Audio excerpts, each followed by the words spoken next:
Sir வணக்கம். வணக்கம் sir. நல்லா இருக்கீங்களா? நல்லா இருக்கு சார். ரொம்ப நல்லா இருக்கு சார். வணக்கம் வணக்கம். இப்போ பாப்பா எம்பிபிஎஸ் அப்ராட்ல படிக்கிறாங்க, ஜெர்மன் யூனிவர்சிட்டியில். ஆமாம் அப்படின்னு சொல்லி கேள்விப்பட்டிருந்தேன். ரொம்ப சந்தோஷம். பாப்பா நல்லா இருக்காங்களா? நல்லா இருக்காங்க சார். படிப்பு, சாப்பாடு இதெல்லாம் எப்படி? எல்லாமே திருப்தியாக இருக்குது. இந்த வருஷம் ஃபஸ்ட் இயர் கொண்டு போய் சேர்த்தோம். போகும்போது நானும் யூனிவர்சிட்டி போய் பார்க்கணும் நேரில். ஏன்னா அப்ராடு கொண்டு போய் சேர்க்குறோம் அப்படிங்கிறதுனால ஒரு டைம் பார்த்து நம்ம என்ஷூர் பண்ணாதான் எனக்கு ஒரு திருப்தி அப்படிங்கிறதுனால நம்ம இவங்களும் கோவை ஃபவுண்டேஷன் அவங்க தான் ஏற்பாடு பண்ணாங்க. அவங்க மூலயமா அவங்களுக்கு முதல்ல எனக்கு அறிமுகம் இருக்குது. அவங்க மற்ற இதை நல்லா பண்ணிகிட்ருக்காங்க. அந்த நட்புன்னு பேரில் நான் கேட்டேன். அங்கே உஸ்பெகிஸ்தானில் ஜார்மட் யூனிவர்சிட்டி அப்படிங்கிறது இப்போ நல்லா பண்ணிகிட்ருக்காங்க அப்படின்னு அவங்க சஜஸ்ட் பண்ணாங்க. சரி சார், நான் நேரில் வர்றேன், வந்து பார்க்குறேன் அப்படின்னு சொல்லிட்டு ஈவன் ஃபேமிலியே அழைச்சிட்டு போயிருந்தேன். எங்கள் மிஸ்ஸஸ் எல்லாரையுமே அழைச்சிட்டு போயிட்டு யூனிவர்சிட்டி பார்த்தேன். அப்புறம் அவங்க ஹாஸ்டலில் பார்க்கணும் அப்படின்னு சொல்லிட்டு ஒரு 10 நாள் அங்கேயே ஸ்டே பண்ணியிருக்கோம். 10 days எல்லாமே அரேஞ்ச் பண்ணி கொடுத்துருந்தாங்களா? ஆமாம், அவங்களே ஏற்பாடு பண்ணியிருந்தாங்க.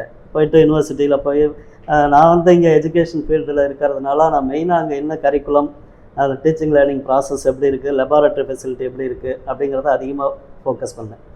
பார்த்தா I am very much satisfied. நல்லா இருந்தது. அப்புறம் சரி இங்கே சேர்த்துடலாம் அப்படிங்கிற ஒரு முடிவுக்கு வந்தேன். அப்புறம் ஹாஸ்டல் வந்து பார்த்தேன். ஹாஸ்டலில் வந்து இப்போ நம்ம ஃபாரினில் கொண்டு போய் சேர்க்குறோம் அப்படின்னால பெரிய கன்ஸ்ட்ரெயின்ட்டு ஃபுட்டு தான். அந்த கண்ட்ரியோட ஃபுட்டு நம்ம பசங்களுக்கு எப்படி சூட் ஆகுமா ஆகாதா அப்படிங்கிற இதெல்லாம் இருக்கும். பட் இங்கே என்ன அப்படின்னாக்கா, இப்போ இவங்க வந்து நம்ம சவுத் இண்டியன் ஃபுட்டு அங்கே ப்ரொவைட் பண்ணுறாங்க. அங்கே குக்கு எல்லாருமே வந்து இங்கேருந்து அழைச்சிட்டு போய் ஹாஸ்டலில் வச்சு அவங்க வந்து நம்ம ஃபுட் அப்படியே ஆஸ் இட் இஸ் வீட்டில் என்ன சாப்பிட்றோமோ அதே மாதிரி அவங்க பண்ணுறாங்க. ஒரு 10 days அங்கே இருந்து சாப்பிட்டு பார்த்தேன். எல்லாமே நல்லா இருந்தது. அட்மாஸ்பியர், கிளைமேட்டு எல்லாமே நல்லா இருந்தது. ஸோ அப்புறமேட்டு பாப்பாவை அங்கேயே அட்மிஷன் போட்டுட்டு அப்புறம் தான் நான் திரும்பி ஊருக்கு வந்தேன். அதுக்கு பிறகு ரெகுலராக கம்யூனிகேஷன் ஃபெசிலிட்டி எல்லாமே. இன்னொன்று என்ன அப்படின்னா, எனக்கு அங்கே சாட்டிஸ்ஃபைடாக அந்த கண்ட்ரியோட பீப்புள், அவங்களோட கலாச்சாரம் அப்படிங்கிறதெல்லாம் ரொம்ப நல்லா இருந்தது. அதாவது கவர்மெண்ட் ரூல்ஸ் அண்ட் ரெகுலேஷன்ஸை ஃபாலோ பண்ணுறது. இப்போ டிராஃபிக்லாம் பார்த்தீங்க அப்படின்னாக்கா அவ்வளோ வெஹிக்கிள்ஸ் போகும். பட் எந்த ஒரு பயமே நமக்கு இருக்காது. அடுத்து வந்து பார்த்திங்க அப்படின்னா நிறைய நான் ரிவ்யூஸ்லாம் பார்த்ததில் சேஃபஸ்ட் கண்ட்ரி, 0 crime கண்ட்ரி அப்படிங்கிற மாதிரி இருந்தது. அது நான் அங்கே போய் நேரில் பார்த்தப்போ தெரிஞ்சுது. அதனால் சரி ரைட், இது வந்து நம்ம நல்லா சேஃபான பிளேஸு. அடுத்து வந்து யூனிவர்சிட்டியிலே பார்த்தீங்க அப்படின்னா எல்லாமே நல்ல வெல் எஸ்டாப்ளிஷ்டு இன்ஃப்ராஸ்ட்ரக்சர், லேட்டஸ்ட் இதை வந்து நல்லா பண்ணிகிட்ருக்காங்க. அடுத்து அந்த மெயின்டெனன்ஸு, க்ளீன்லினஸ் எல்லாமே ரொம்ப எக்ஸலண்ட்டாக இருந்தது. சிலபஸை கோத்ரூ பண்ணும்பொழுது ஈவன் நம்ம லேட்டஸ்ட்டு மெடிக்கல் ஃபீல்டு எல்லாத்தையுமே அதில் இன்க்ளூட் பண்ணியிருந்தாங்க. அதனால் வந்து பார்த்தோம்னா ஓகே, அட்வான்ஸ்டு எல்லாமே இருக்குது. ஸோ அட்மிஷன் போட்டலாம் அப்படிங்கிறதுல தான் அட்மிஷன் போட்டு வந்தேன். இப்போ ரெகுலராக பாப்பா நல்லா படிச்சிட்ருக்காங்க. தமிழ் ஃபேக்கல்ட்டி எங்கே இருக்காங்க அப்படின்னு சொல்கிறாங்க, அது உண்மையாங்க சார்? அது உண்மை தான் சார், உண்மை தான். நான் ரெகுலராக அந்த ப்ரொஃபஸர்ட்டெல்லாம் காண்டாக்ட் பண்ணுவேன். அவங்கள்ட்டே நான் பேசுவேன். ஏன்னா நானும் டீச்சிங் ஃபீல்டில் இருக்கேன் அப்படிங்கிறதுனால அவங்களோட லிங்க் ஆயிரும். ரொம்ப ஃப்ரெண்ட்லியாக அப்பப்போ ரெகுலராக பேசிகிட்டு இருக்கிறது எப்படி என்ன ஏது அப்படின்ட்டு.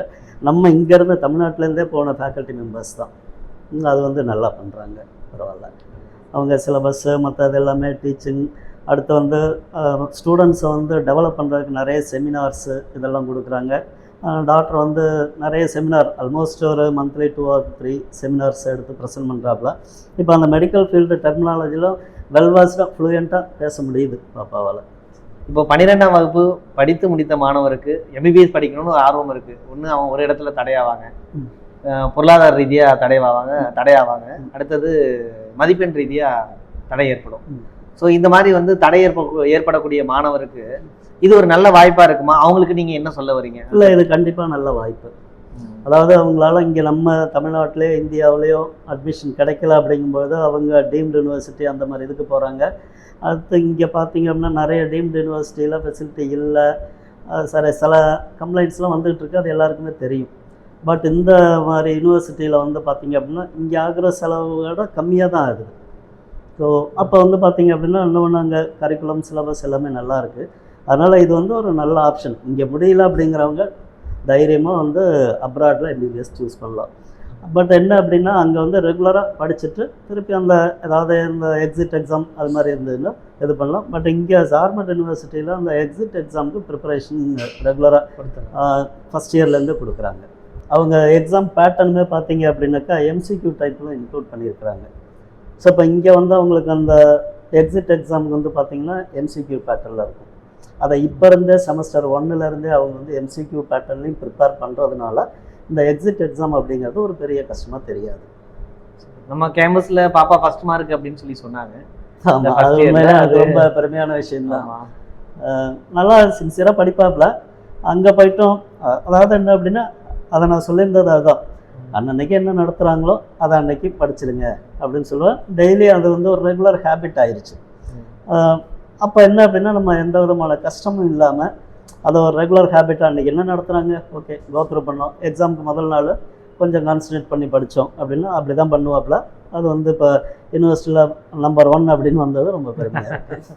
வாழ்த்துக்கள் சார், சூப்பர், நல்லா பண்ணணும். அவங்க கேம்பஸ் பொறுத்த வரைக்கும் சாப்பாடு, தங்குற இடம், கல்வியுள்ள தரத்தில் ஏதேனும் குறைகள் இருக்கிற மாதிரி அப்படி இது கிடையாது சார், அப்படி எதுவும் கிடையாது. அதாவது நம்ம ஃபாரின் கண்ட்ரியில் போய் இந்த அளவு நமக்கு கிடைக்கிறதுங்கிறது பெரிய விஷயம். கோவை ஃபவுண்டேஷன் உங்களுக்கு எல்லாமே சரியாக பண்ணித்தராங்களா? ஏதாவது குறைகள் ஏதாவது? இல்லை, அவங்க எல்லாமே சப்போர்ட் பண்ணுறாங்க சார். அட் எனி டைம் அவங்க கோவை ஃபவுண்டேஷனில் ஒரு அருண் சார் இல்லை திருமலை சார், ஈவன் அவங்க ஆஃபீஸ் ஸ்டாஃப் இருக்காங்க, அவங்க எல்லாமே சப்போர்ட் பண்ணுறாங்க. ஈவன் ஸ்டூடெண்ட்ஸை டைரெக்டாக அவங்கள்ட்ட கான்டாக்ட் பண்ணாலும் எல்லா சப்போர்ட்டும் பண்ணி கொடுக்குறாங்க. அடுத்தவங்க அருண் சார் திருமலை சார் வந்து நான் கேள்விப்பட்ட வரைக்கும் பாப்பா சொல்லியிருக்காப்புல ஒரு 2 months ஒன்ஸ் அங்கே வந்துட்டுருக்காங்க. 2 மாதத்துக்கு ஒரு முறை அங்கே வந்து அவங்க ஒரு 1 week பசங்களாக ஸ்டே பண்ணிவிட்டு அவங்கள என்ன டிஃபிகல்ட்டிஸ் இருக்குது, என்ன எதாவது தேவையா அப்படிங்கிறத கேட்டுட்டு, அதாவது ரெகுலராக இங்கே வந்து 2 months ஒன்ஸ் போயிட்டு ஒரு 1 week அங்கே ஸ்டே பண்ணிட்டு வராங்க அப்படின்ட்டு பாப்பா சொல்லிட்டு இருந்தாப்புல. அதனால் அவங்களுக்கு என்ன ஏதாவது டிஃபிகல்ட்டிஸ் இல்லை வேறு ஏதாவது ரெக்குயர்மெண்ட்ஸ் இருந்ததுன்னா அவங்க அங்கே வரும்போது நேராக அவங்ககிட்ட பேசலாம். குழந்தைங்க பொறுத்த வரைக்கும் பொம்பளை பிள்ளைங்க அப்பா அம்மாவோட ரொம்ப அஃபெக்ஷனாக இருக்கும். ஸோ எம்பிபிஎஸ் வெளிநாடு போய் படிக்க வைக்கிறாங்க அப்படின்னா அந்த அஃபெக்ஷன் தாண்டி அவங்க படிப்பில் கான்சென்ட்ரேஷன் பண்ணுறது ஒரு பெரிய விஷயம். ஸோ நீங்கள் எப்படி ஃபீல் பண்ணுறீங்க அப்படிங்கிறது? இல்லை சார், ஏதாவது ஒரு இது கிடைக்கணும் அப்படின்னா ஒன்று சாக்ரிஃபைஸ் பண்ணி தான் ஆகணும் நம்ம. அதாவது இப்போ வந்து பாப்பா எம்பிபிஎஸ் படிக்குது, ஸோ ஃப்யூச்சரில் இன்னும் ஒரு 6 வருஷம் கழிச்சு ஒரு டாக்டராக வரப்போகுது அப்படின்னு அதை நினைக்கும் பொழுது இன்னைக்கு நம்ம அதை வந்து சாக்ரிஃபைஸ் பண்ணி தான் ஆகணும். இல்லை நமக்கு வந்து அந்த விஷன் ஒரு 6 years முடிச்சுட்டு வரும்போது எப்படி இருப்பாங்க, ஸோ இப்போ அவங்க ஃப்யூச்சர் நமக்கு பிறகு ஒரு நல்ல எஜுகேஷன் கொடுத்துட்டோம் அப்படின்னாக்கா நமக்கு பிறகு அவங்க செல்ஃப் சஸ்டைன்டாக இருப்பாங்க. ஸோ அதனால் இப்போ வந்து this is the right time to give her good education. Parental care அப்படிங்கிறது ஒரு பக்கம், அப்பாவோட பாசம் அப்படிங்கிறது ஒரு பக்கம், பட் குவாலிட்டி எஜுகேஷன் அப்படிங்கிறது ஒரு பக்கம். பட் இந்த ஏஜில் வந்து மற்றதை விட குவாலிட்டி எஜுகேஷன் அதை கொடுத்தோம் அப்படின்னாக்கா ஃப்யூச்சரில் அவங்க நல்லா இருப்பாங்க. அதனால் சில விஷயங்கள் நம்ம சாக்ரிஃபைஸ் பண்ணிவிட்டு ஒரு நல்ல எஜுகேஷன் பர்பஸுக்காக நம்மளை பிரிஞ்சிருக்காங்க, ஓகே இது வந்து அவங்களோட நல்லதுக்கு தான் அப்படின்னு நம்ம சாக்ரிஃபைஸ் பண்ணி தான் ஆகணும். எனக்கு ஒரு பர்சனலாக ஒரு கேள்விங்க சார், நானும் ஒரு பேரண்ட், நீங்களும் ஒரு பேரண்ட். இப்போ என்னோட பொண்ணை நான் வந்து வெளிநாடு போய் அனுப்ப முடியுமா அப்படின்னா கண்டிப்பாக நான் அனுப்ப மாட்டேன். என்ன ரீசன் அப்படின்னா கலாச்சாரம் சார்ந்த சீர்குலைவு இருக்குமோ, என் பொண்ணு சேஃப் அண்ட் செக்யூராக இருக்குமோ அப்படிங்கிற எனக்குள்ள ஒரு பெரிய பயமும் பதற்றமும் இருக்கும். அதனால நான் வேண்டான்னு தான் மறுப்பேன். ஸோ இந்த யூனிவர்சிட்டி பொறுத்த வரைக்கும் நீங்கள் ஒரு பேரண்டா ஒரு ஃப்ரெண்டா எனக்கு என்ன அட்வைஸ் நீங்கள் கொடுக்கலாம் அப்படின்னு நான் தெரிஞ்சுக்கலாங்களா? இல்லை, அந்த யூனிவர்சிட்டி மட்டும் இல்லை சார், அந்த கண்ட்ரியே வந்து வெல் டிசிப்ளின்டாக இருக்குது சார். அதனால் அந்த கிரைமு அது இதெல்லாம் எதுவுமே கிடையாது.